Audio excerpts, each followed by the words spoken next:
Hello, welcome to Handyman Learning RVs. Now, I've noticed on my Vegas that the bottom USBs do not work. And I checked it, it is a bad socket. So I'm going to repurpose that socket for another project.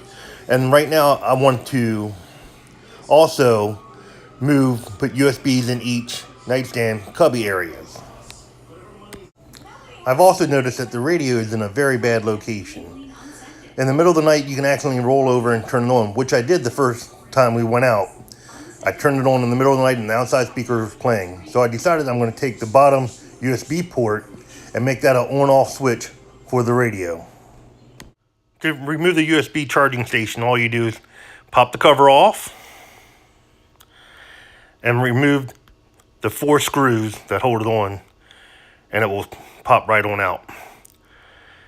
I've already cut the wires, so the bottom one, all you do is twist the nut on the back and it slides right on out and pops right on off.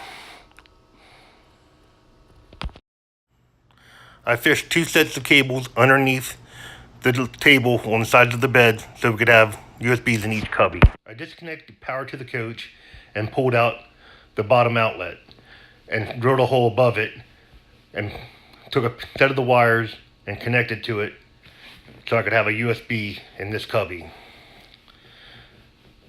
And then I took the other set of wires and ran it over to the other side of the bed and did the exact same thing. All I did was use the 2 wires that were connected to the bottom USB. The white one was negative. I hooked up the 2 green wires to it using these connectors I got at Lowe's, and I did the exact same thing for the red wire and for positive, hooked up to the gray.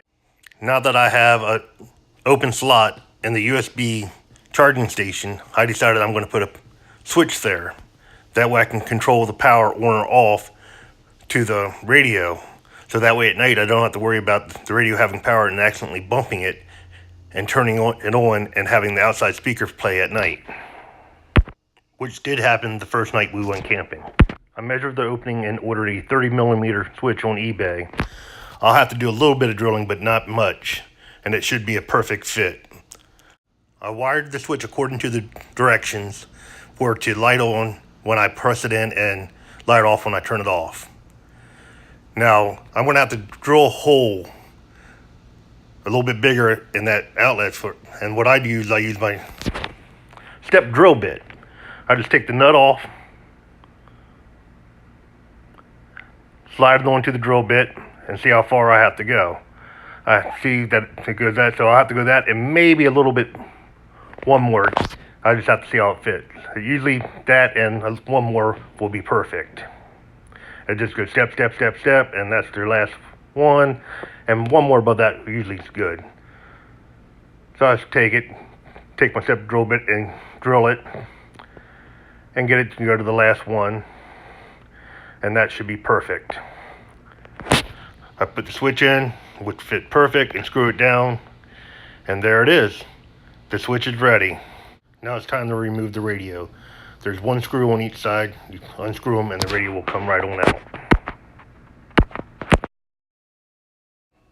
Now I've got to run the wires from the switch to the back of the radio area. To do this, I had to drill a hole to run the wires through. I just pull the wires through.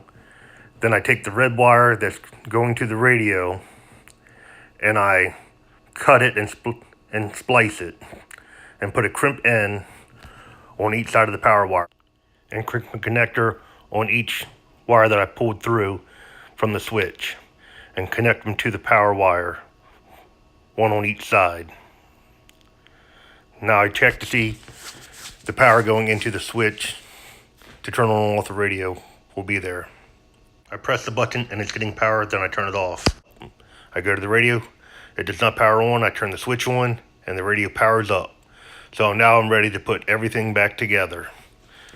I did notice that I can maintain all memory for the radio, except the clock. The clock memory you lose. So every time you turn the radio off and turn it back on, it will be 12 o'clock. But the Bluetooth function and all your preset stations will still be there. So I can live with just losing the clock. Now it's time to put it back together. Don't forget to subscribe to my channel, Handyman's Learning RVs, and I'll have more videos coming out, hopefully weekly. Thank you. Over here, hit the button, lights up, tells me there's power to the radio. And there's the radio powered up. And hit it.